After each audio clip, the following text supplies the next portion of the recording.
கடந்த 24 மணி நேரமாக இந்திய பாராளுமன்றத்தில் மிகப்பெரிய விவாதம் போயிட்டு இருக்கு. குறிப்பாக எதிர்க்கட்சி தலைவர் திரு ராகுல் காந்தி அவர்கள் கேட்ட மிக நுணுக்கமான கேள்விகளுக்கு ஆளும் கட்சி தரப்பிலிருந்து இதுவரை எந்த பதிலுமே வரல அப்படிங்கறதா ரொம்ப முக்கியமான விஷயமாக இருக்கிறது. இந்தியாவினுடைய டிஃபென்ஸ் மினிஸ்டர் ராஜ்நாத் சிங் பாராளுமன்றத்தில் சொன்ன சில முக்கியமான தகவல், அவர் சொன்ன ராணுவ தகவல்களில் சில சந்தேகங்கள் எங்களுக்கு இருக்கிறது, இதற்கு நீங்கள் விளக்கம் கொடுத்தே ஆக வேண்டும் என்று ராகுல் காந்தி சில கேள்விகளை கேட்டிருக்கிறார். அந்த கேள்விகளுக்கு இதுவரைக்கும் ஆளுங்கட்சி தரப்பிலிருந்து என்ன பதில் சொல்லப்பட்டிருக்கு? இது மட்டும் இல்லாம எதிர்க்கட்சி எம்பி பிரியங்கா காந்தி அமித்ஷாவை பார்த்து சில முக்கியமான கேள்விகளை கேட்டிருக்கிறார். அவர் கேட்ட கேள்விகளுக்கு இதுவரைக்கும் இந்தியாவினுடைய உள்துறை அமைச்சகத்திலிருந்து என்ன பதில் வந்திருக்கிறது? ராகுல் காந்தியும் பிரியங்கா காந்தியும் எழுப்பி இருக்கக்கூடிய மிக முக்கியமான கேள்விகளுக்கு இந்தியாவினுடைய பிரதமர் மோடி, உள்துறை அமைச்சர் அமித்ஷா, பாதுகாப்புத்துறை அமைச்சர் ராஜ்நாத் சிங், வெளியுறவுத்துறை அமைச்சர் ஜெய்சங்கர் இப்படி எல்லாருமே பதில் சொல்றதுக்கு முயற்சி பண்றாங்க.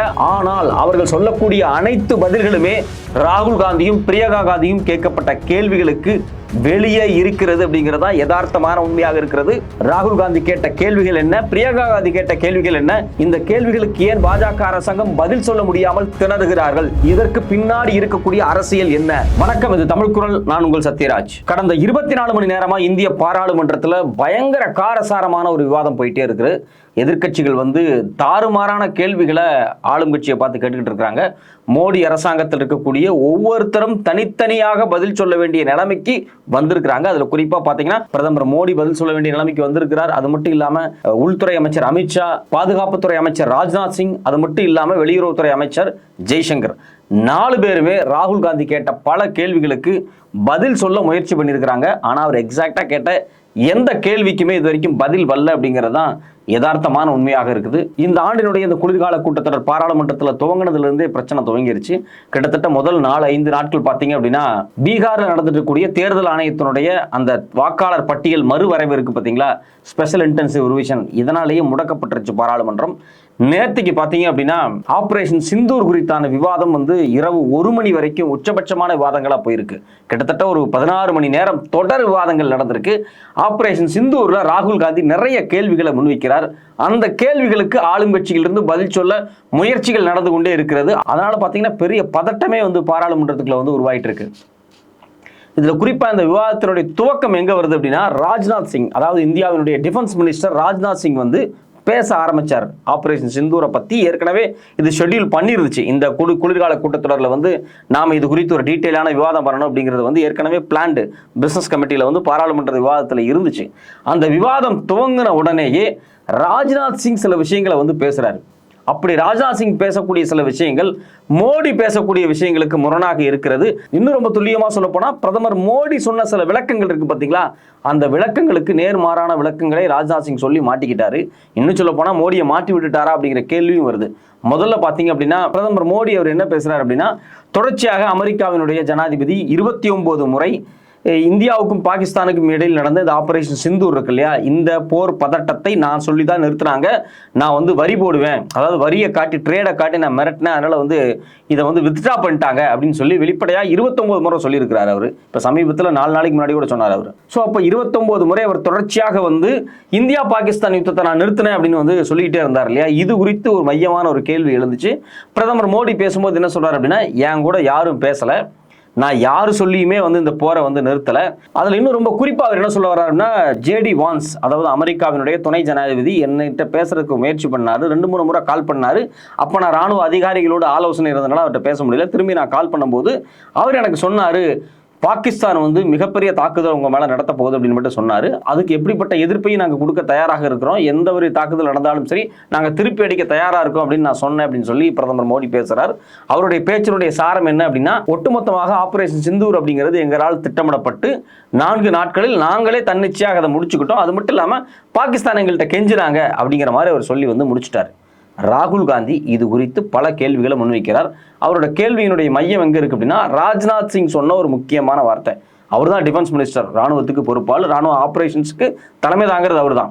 அவர் என்ன சொல்றாரு அப்படின்னா, மே 7ஆம் தேதி இரவு, அதாவது நள்ளிரவு விடிய காலை 1:05க்கு பாகிஸ்தானை வந்து நாங்கள் தாக்க முயற்சி பண்ணோம். அந்த தாக்குதல் நேரடியாக பாகிஸ்தானுக்குள்ளேயும் இருந்துச்சு, பாகிஸ்தான் ஆக்குபைடு காஷ்மீருக்குள்ளேயும் இருந்துச்சு அப்படிங்கிறாங்க. ஸோ 1/5க்கு துவங்கின ஆபரேஷன் 22 நிமிஷத்தில் முடிஞ்சிருச்சு அப்படிங்கிறாங்க. கிட்டத்தட்ட 1:27க்கு இந்த ஆபரேஷன் மொத்தமாகவே முடிஞ்சிருச்சு அப்படிங்கிறாங்க. அதுக்கு பிறகு பார்த்தீங்க அப்படின்னா 1:35க்கு நாங்கள் வந்து பாகிஸ்தானுக்கு கால் பண்ணோம். அப்படி கால் பண்ணி நாங்கள் என்ன இன்ஃபார்ம் பண்ணோம் அப்படின்னா, நாங்கள் வந்து ராணுவ பகுதிகளை தாக்கல, ராணுவம் அல்லாத பகுதிகளை சில இலக்குகளை தான் நாங்கள் தாக்கி இருக்கிறோம், மேலும் மோதலை நீங்கள் அதிகரிக்க வேண்டாம் அப்படின்னு சொல்லி ஒரு வார்த்தையை சொன்னதாக பாராளுமன்றத்திலே வச்சு ராஜ்நாத் சிங் சொல்லியிருக்கிறார். இது ஒரு முக்கியமான விஷயம். அதாவது ராகுல் காந்தியினுடைய ஒட்டுமொத்தமான அந்த பேச்சினுடைய மையம், அவர் கேட்கக்கூடிய கேள்வியினுடைய மையம் என்ன அப்படின்னா, நீங்க இந்த பிரச்சனையை பெருசு பண்ண விரும்பல, நாங்க வந்து ராணுவத்தை தாக்கல அப்படின்னா என்ன அர்த்தம்? ஸோ இந்த சண்டையை தொடர நாங்கள் விரும்பலை அப்படின்னு நீங்கள் சொல்ல வர்றீங்களா? அதாவது இந்தியாவில் நடந்த தீவிரவாத தாக்குதலுக்கு மூளையாக செயல்பட்ட பாகிஸ்தான் ஆக்குபைடில் இருந்த தீவிரவாத அமைப்புகளும் அதுக்கு துணையாக இருந்த பாகிஸ்தான் ராணுவத்தை எதிர்த்து நாங்கள் போராட தயாராக இல்லைன்னு நீங்கள் சொல்றீங்களா அப்படின்னு ரொம்ப அழுத்தமான கேள்வியை பார்லிமெண்ட்ல அவர் கேட்கிறார். அது மட்டும் இல்லாமல் தொடர்ச்சியா பாகிஸ்தான் தீவிரவாதிகளுக்கு ஆயுதங்களையும் பயிற்சிகளையும் பின்புறம் நின்று அவங்களை செயல்படுத்தி கொண்டிருக்கக்கூடிய பாகிஸ்தான் ராணுவத்தை எதிர்த்து சண்டை போட நீங்க தயாரா இல்லைன்னு சொல்ல வர்றீங்களா அப்படிங்கிற கேள்வியை அவர் கேட்கிறார். ஏன்னா நீங்க தானே சொன்னீங்க, நாங்க வந்து பாகிஸ்தானுடைய ராணுவம் அல்லாத பகுதிகளை தான் தாக்கணும், ராணுவத்தை நாங்க தாக்கல, நீங்க எஸ்கலேட் பண்ணாதீங்கன்னு சொல்றீங்களே, அப்போ இந்த ராணுவத்தோடு சண்டை போட உங்களுக்கு விருப்பம் இல்லையா? பின்வாங்குறீங்களா? சமரச பேச்சுவார்த்தைக்கு உட்படுத்தினீங்களா அப்படிங்கிறத கேட்கிறார். இன்னும் ரொம்ப துல்லியமா ஒரு கேள்வி கேட்கிறார். இந்தியாவிலிருந்து பல ஜெட்டுகள் போய் பாகிஸ்தானுக்குள்ள குண்டு போட்டாங்க. ஸோ அது முழுக்க முழுக்க துல்லியமாக எங்கெங்கெல்லாம் வந்து தீவிரவாதிகள் முகாம்கள் இருந்துச்சு அங்க குண்டு போட்டாங்க. அந்த ஜெட்டுக்களை அடிச்சு வீழ்த்தப்பட்டுருச்சு. அதாவது பாகிஸ்தானுடைய வான் பாதுகாப்பு கவசங்கள் இந்திய ஜெட்டு 5 ஜெட்டை வந்து வீழ்த்திட்டாங்க, சுட்டு வீழ்த்திட்டாங்க அப்படின்னு அமெரிக்க ஜனாதிபதியை சொன்னார். சமீபத்தில் ஒரு வாரத்துக்கு முன்னாடி கூட ஒரு பிரஸ் மீட்ல சொன்னாரு. அப்போ இவர் வெளிப்படையா என்ன கேட்கிறாருன்னா, 5 விமானங்கள் சுட்டு வீழ்த்தப்பட்டுச்சா? அப்படி சுட்டு வீழ்த்தப்படுறதுக்கு காரணமாக இருந்த ராணுவம் பயன்படுத்தின அந்த ராணுவ பாதுகாப்பு கவசங்களை நீங்க ஏன் தாக்கி அழிக்கல, ஏன் அதை நீங்க தொடவே இல்லை அப்படிங்கிற கேள்வி அவர் முன்வைக்கிறார். அது மட்டும் இல்லாம இன்னும் ரொம்ப துல்லியமான கேள்வி என்ன வைக்கிறார் அப்படின்னா, நீங்க பாகிஸ்தானுடைய ராணுவத்தை தாக்கலன்னு சொல்றீங்க இல்லையா, அப்ப பாகிஸ்தானுடைய வான் பாதுகாப்பு படைகள், அதாவது இந்திய ராணுவத்தை, இந்திய ஜெட்டை, இந்திய விமானப்படையை தாக்கிய அந்த வான் பாதுகாப்பு படையை நீங்க தாக்க வேண்டாம்னு சொன்னீங்களா அப்படிங்கிற கேள்வியை ரொம்ப ரொம்ப ரொம்ப துல்லியமாக மோடியையும் ராஜ்நாத் சிங்கையும் பார்த்து கேட்கிறார். அப்ப இது எல்லாத்தையும் ஒட்டுமொத்தமாக வச்சு ராகுல் காந்தி என்ன சொல்ல வர்றார் அப்படின்னா, இந்திய ராணுவத்துக்கு நீங்க வந்து சுதந்திரமே கொடுக்கல, அவங்க ரொம்ப ஃப்ரீயா செயல்படுறதுக்கு நீங்க அனுமதிக்கல, ராணுவத்தினுடைய கைகளை நீங்க பின்னாடி கட்டி போட்டிருக்கிறீங்க, ராணுவத்தை வந்து நீங்க கட்டுப்பாட்டுக்குள்ள கொண்டு வர்றீங்க, சுதந்திரமாக இந்திய ராணுவத்தை செயல்பட விடாமல் உங்களுடைய அரசியல் நிலைப்பாடுகள் தடுத்துருச்சா அப்படிங்கிற கேள்வியை ராகுல் காந்தி வெளிப்படையா கேட்கிறார். இதுல முக்கியமான விஷயம், இன்னொரு விஷயம் என்ன பேசுறாருன்னா, ஆவுனா நீங்க இந்திரா காந்தியை பத்தி பேசுறீங்க. இந்திரா காந்தி பாகிஸ்தானோடு நேரடியாக சண்டை போட்டாங்க. அப்படி சண்டை போடும்போது அமெரிக்கா அதை விரும்பல. அதாவது அமெரிக்காவினுடைய ராணுவம் தாங்கிய கப்பல் இந்திய பெருங்கடலுக்குள்ள நின்றுட்டு இருக்கக்கூடிய அந்த நேரத்துல கூட இந்திரா காந்தி இந்திய விமானப்படையும் இந்திய ராணுவத்தையும் நேரடியாக அன்னைக்கு இருந்த கிழக்கு பாகிஸ்தானுக்கு அனுப்பிச்சு மிகப்பெரிய சண்டை போட்டாங்க. அந்த சண்டையினூடாக பாகிஸ்தான் 2ஆக பிளக்கப்பட்டு பங்களாதேஷ்ங்கிற நாடே உருவாக்கப்பட்டுச்சு. அப்போ ராணுவத்துக்கு முழு சுதந்திரத்தையும் இந்திரா காந்தி கொடுத்தாங்க. அதனாலதான் அன்னைக்கு ஜெயிக்க முடிஞ்சது. கிட்டத்தட்ட 1 லட்சம் பாகிஸ்தான் வீரர்களை நேரடியாக கைது பண்ணாங்க. ஏன்னா அவங்கள சரண்டர் ஆனாங்க.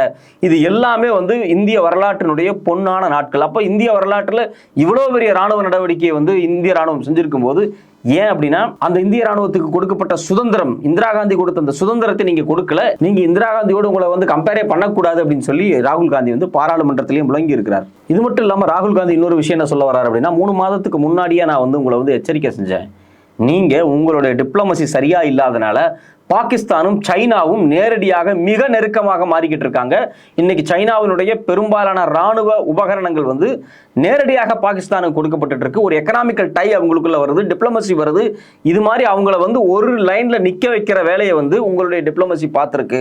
இந்தியா பாதுகாப்பாக இருக்க வேண்டும் என்றால் சைனாவுக்கும் பாகிஸ்தானுக்கும் இடையிலான உறவு அப்படிங்கிறது வந்து அவ்வளவு வந்து சுமூகமாக இருக்கக்கூடாது, ரெண்டும் தனித்தனியாக இருக்கணும்.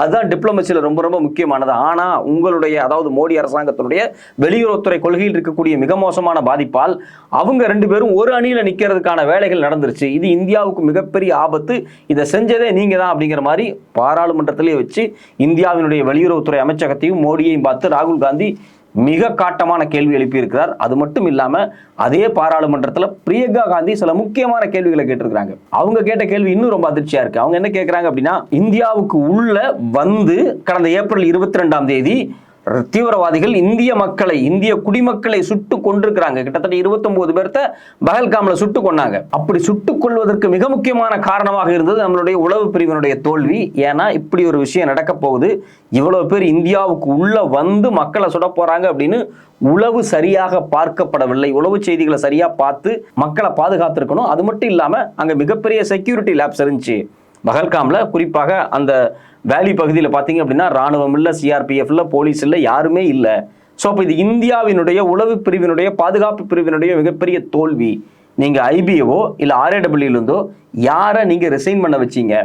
யாருமே ரிசைன் பண்ணலை அப்படிங்கிறதா யதார்த்தமான உண்மையாக இருக்குது. இந்த கேள்வியை பிரியங்கா காந்தி கேட்டிருக்கிறாங்க. இதில் நமக்கு இருக்கக்கூடிய இன்னொரு கேள்வி என்ன அப்படின்னா, இன்டெலிஜென்ஸ் பியூரோன்னு சொல்லக்கூடிய ஐபி தான் பார்த்தீங்கன்னா உள்நாட்டு புலனாய்வு தகவல்கள்லாம் சேகரித்து மக்கள் மீது நடக்கப்படக்கூடிய தாக்குதலாக இருக்கட்டும், இல்லை போதைப் பொருள் கடத்தலாக இருக்கட்டும், இது மாதிரி பல விஷயங்கள், மாஃபியாக்கள் விஷயங்கள் எல்லாத்தையும், தீவிரவாத விஷயங்கள் எல்லாத்தையும் முன்கூட்டியே எச்சரிக்கை செஞ்சு அதை காவல் படையினர் தடுப்பாங்க.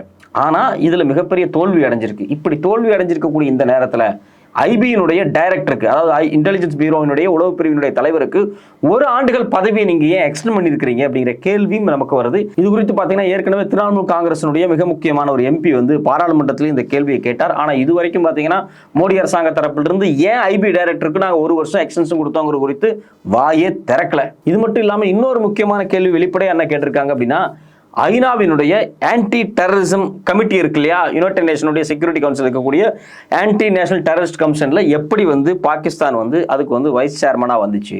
இந்த பஹல்காம் தாக்குதலுக்கு பிறகு தீவிரவாதத்தை தடுப்பதற்காக உருவாக்கப்பட்டிருக்கக்கூடிய சிறப்பு குழுவினுடைய துணைத் தலைவராக எப்படி பாகிஸ்தான் உட்கார்ந்தாங்க அப்படிங்கிற கேள்வியும் பிரியங்கா காந்தி வச்சிருக்காங்க. இதுல இன்னொரு முக்கியமான கேள்வி என்னன்னா, இந்த பஹல்காம் தாக்குதலுக்கு பிறகு சர்வதேச நாணய நிதியம் சொல்லக்கூடிய IMF கிட்டத்தட்ட பாத்தீங்க அப்படின்னா $1 பில்லியன் பாகிஸ்தான் அரசுக்கு நிதியா கொடுத்திருக்காங்க. அது மட்டும் இல்லாம உலக வங்கி கிட்டத்தட்ட $40 பில்லியன் பினான்சியல் அசிஸ்டன்ஸாக பாகிஸ்தானுக்கு கொடுத்திருக்காங்க. அப்ப இதெல்லாமே நமக்கு ஒரு மிகப்பெரிய கேள்வியா இருக்கு. ஒரு பக்கம் பாத்தீங்கன்னா பாகிஸ்தான் தாலிபான் சாங்ஷன் கமிட்டியில, அதாவது யுனைடெட் நேஷனுடைய செக்யூரிட்டி கவுன்சில் இருக்கக்கூடிய மிக முக்கியமான கவுன்சில்ல பாகிஸ்தான் பார்ட்டிசிபேட் பண்ணுது. இன்னொரு பக்கம் ஐநா சபையினுடைய கவுண்டர் டெரரிசம் கமிட்டியில 15 நாடுகள் கொண்ட அந்த கமிட்டியில வைஸ் சேர்மனா பாகிஸ்தானுக்கு வருது. இன்னொரு பக்கம் பாத்தீங்கன்னா பாகிஸ்தானுக்கு உலக வங்கி 40 பில்லியன் தர்றாங்க. அது மட்டும் இல்லாம IMF $1 பில்லியன் தர்றாங்க. ஸோ இப்போ இவ்வளவு தூரம் சர்வதேச நாடுகள் பாகிஸ்தானுக்கு உதவியா இருக்கு, ஐநா சபை உதவியா இருக்கு. அமெரிக்காவினுடைய அதிபர் நேரடியாக பாகிஸ்தானுடைய ராணுவ தளபதியான அசீம் முனீரை சந்திச்சு மதிய உணவு சாப்பிட்றாங்க. இந்த அசீம் முனீர் பாத்தீங்க அப்படின்னா பாகிஸ்தானுடைய உளவு பிரிவுக்கு தலைவராக இருந்தவர். ஸோ அப்போ பாகிஸ்தானோட அமெரிக்காவோட நெருக்கம் காமிக்குது, சர்வதேச நாடுகள் நெருக்கம் காமிக்கிற போது உங்களுடைய டிப்ளமசி எப்படி ஃபெயிலியர் ஆச்சு? கிட்டத்தட்ட இந்த பஹல்காம் தாக்குதலுக்கு பிறகு 33 நாடுகளுக்கு இந்தியாவில் இருக்கக்கூடிய அனைத்து கட்சி எம்பிக்கள் கூட்டத்தை குழுக்களை நீங்க அனுப்பிச்சிங்க இது குறித்து விளக்கம் கொடுக்கறதுக்காக. அதுக்கு பிறகும் சர்வதேச உறவுகள், இன்னும் சொல்ல போனா டிப்ளமசி எப்படி இவ்வளவு பெரிய ஃபெயிலியரா இருக்கு அப்படிங்கிறதான் வெளிப்படையாக பிரியங்கா காந்தி கேட்கிறாங்க. இது மாதிரியான எந்த கேள்விகளுக்கும் இதுவரையிலும் மோடி அரசாங்கத்திடமிருந்து எந்த பதிலுமே வரல. பாகிஸ்தான்லேருந்து ஒரு தீவிரவாத குழு இந்தியாவில் இருக்கக்கூடிய பஹல்காம்ல இந்திய மக்களை, இந்திய குடிமக்களை கிட்டத்தட்ட 26 பேர்த்த சுட்டு கொண்டுட்டு போயிருக்கிறாங்க. அப்படி சுட்டு கொலை செய்யப்பட்ட இந்த மக்களுக்கு ஒரு நியாயம் வேண்டாமா? யார் இவர்களை கொண்டது? அவங்க மீது இது வரைக்கும் நீங்க என்ன நடவடிக்கை எடுத்திருக்கீங்க அப்படின்னு கேட்குறாங்க. இன்னைக்கு அமித்ஷா பார்த்தீங்கன்னா இல்ல தீவிரவாத தாக்குதலில் நேரடியாக சம்பந்தப்பட்ட 3 பேர்த்த நாங்கள் சுட்டு கொண்டுட்டோம் அப்படின்னு சொல்லி பாராளுமன்றத்தில் பேசியிருக்கிறார். அது மட்டும் இல்லாமல் வெளியுறவுத்துறை அமைச்சர் என்ன சொல்ல வர்றாருன்னா, இல்ல இந்த தாக்குதல் துவங்கினதுலேருந்து இந்த ஜூன் மாதம் வரைக்கும் இந்த இடைப்பட்ட காலத்தில் பார்த்தீங்கன்னா அமெரிக்காவிலிருந்து ட்ரம்ப் கிட்ட இருந்து எந்த அழுத்தமோ ஃபோனோ வரல அப்படின்னு சொல்றாரு. ராகுல் காந்தி இறுதியாக ஒரு கேள்வி திரும்ப கேட்கிறார். சரி, ட்ரம்ப் உங்களை அழுத்தமே கொடுக்கல, நீங்களா தான் 4 நாள்ல யுத்தத்தை முடிச்சிட்டீங்க அப்படின்னா தொடர்ச்சியாக 29 முறை ட்ரம்ப் ஏன் நான் சொல்லிதான் போர் நின்றுச்சுன்னு சொல்றாரு? பாராளுமன்றத்தில் வாயை திறந்து ட்ரம்ப் ஒரு பொய்யர், அவர் தொடர்ச்சியா பொய் சொல்றாரு, அவர் சொல்லியெல்லாம் இந்த யுத்தம் நிற்பாட்டப்படலை அப்படின்னு ஏன் நீங்க சொல்லல?